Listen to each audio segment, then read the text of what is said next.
এই যে শুরু হয়ে গেছে বিভিন্ন ধরনের শব্দ। আমি যখনই ভিডিও করার পরে ভয়েস দিতে আসি এর যে নানান ধরনের শব্দ আসে, তাতে আমার কি? আমার তো ভয়েস দেয়া লাগবে, তাই না? আসসালামু আলাইকুম, সবাই কেমন আছেন? আজকে জলপাই দিয়ে ডাল রান্না করব। তো প্রথমে ডালটা ধুয়ে চুলায় বসিয়ে দিয়েছিলাম। তারপরে হচ্ছে ডাউলে আমি কাঁচামরিচ, পেঁয়াজ আর লবণ দিয়ে সিদ্ধ করে নিয়েছি। যখন সিদ্ধ হয়ে গেছে ঘুটনির সাহায্যে ঘুটে তারপরে হচ্ছে আমি হলুদের গুঁড়া দিয়ে দিলাম। আর হলুদের গুঁড়া দেওয়ার পরে হচ্ছে আবার একটু ঘুটে নিয়ে সুন্দরভাবে একটু জাল করে নেব।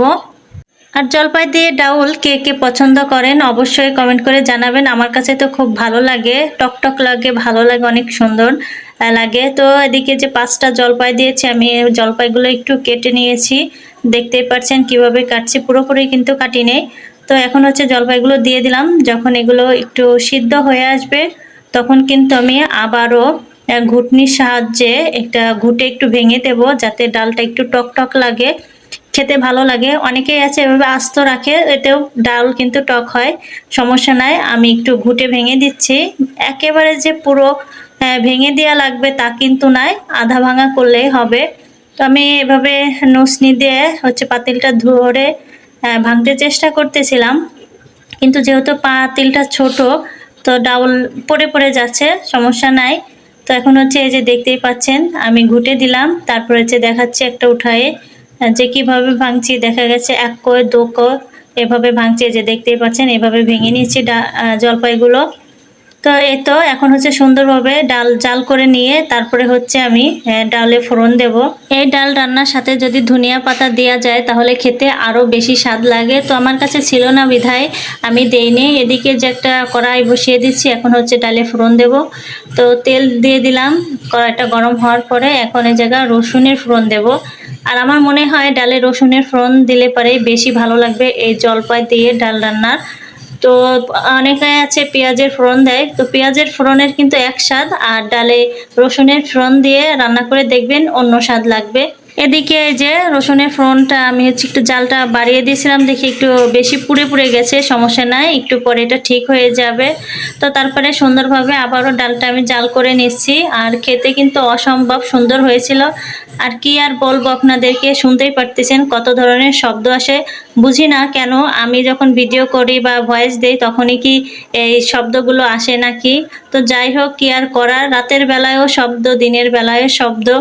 ভিডিও যেহেতু এডিট করা লাগে, ভয়েস দেওয়া লাগে, তো তার জন্য যখনই সময় পাই আমি তখনই হচ্ছে এই ভয়েস দেওয়ার চেষ্টা করি। আর আমার ভয়েসের মাঝেই হচ্ছে এরকম শব্দ শুরু হয়ে যায়। তো কিছু করার নাই, যেহেতু ঢাকা শহরে বাসা বাড়িতে থাকে, চারিপাশে কাজ বাজে শব্দ আসবে। তো এদিকে হচ্ছে ইলিশ মাছ আমি জাল দিয়ে রান্না করব। এখানে আমি অনেকগুলো পেঁয়াজ, কাঁচামরিচ, তারপর হচ্ছে লবণ, হলুদের গুঁড়া, সামান্য পরিমাণ মরিচের গুঁড়া দিয়ে আমি হচ্ছে এখন তেল দিয়ে দিলাম। তেল দিয়ে সুন্দরভাবে হাতে মেখে নেব। তো এভাবে কিন্তু মাছ রান্না করলে বেশি মজা লাগে আমার কাছে মনে হয়। ইলিশ মাছ অনেকভাবে রান্না করে খেয়েছি, তার ভিতর সবচেয়ে এইভাবে রান্না করলে আমার কাছে বেশি মজা লাগে। তো এখন আমি এই যে হাত দিয়ে মাখিয়ে নিচ্ছি সুন্দরভাবে, দেখতে পাচ্ছেন। আর জানি না আজকে আমার এই ভিডিওতে কথার আওয়াজ এসছে, মনে হচ্ছে শব্দ, চারিদিকে শব্দের আওয়াজ বেশি আসবে, তো কেউ কিছু মনে করবেন না আশা করি। তো এদিকে আমার মাখানো হয়ে গেছে, এখন হচ্ছে আমি মাছগুলো দিয়ে দিলাম। মাছগুলো দিয়ে এখন সুন্দরভাবে মেখে নেব। তো ছোট্ট একটা মাছ ছিল, তো মাছের সাথে কিন্তু ডিমও ছিল। ডিমটা একটু পরে দেবো, যেহেতু ডিম নরম ভেঙে যাবে। তো মাছগুলো দিয়ে সুন্দরভাবে আলতো করে আমি মাখিয়ে নিচ্ছি। এখন হচ্ছে ছোট্ট 2 টুকরো ডিম ছিল, তো আমি ওটা মাছের সাথে না রেখে মাছ থেকে বের করে নিছি, যেহেতু ছোট ডিমের টুকরো এজন্য বের করে নিছি। তো এখন ডিম দিয়ে সুন্দরভাবে মাখিয়ে তারপর হচ্ছে আমি ঝোলের জন্য পানি দিয়ে দেব।